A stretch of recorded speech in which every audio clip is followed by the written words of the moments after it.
This is Jolo,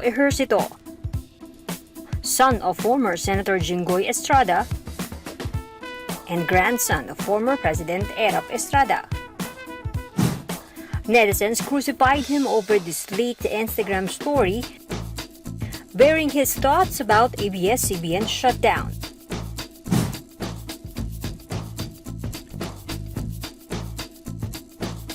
Someone from his close circles might have been pissed with this remark to leak it.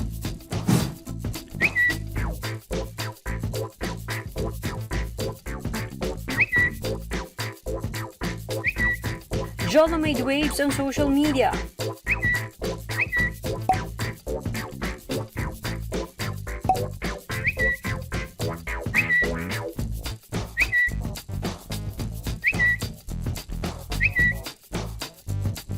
Others think he's just being spared from the real story of their family and their wealth.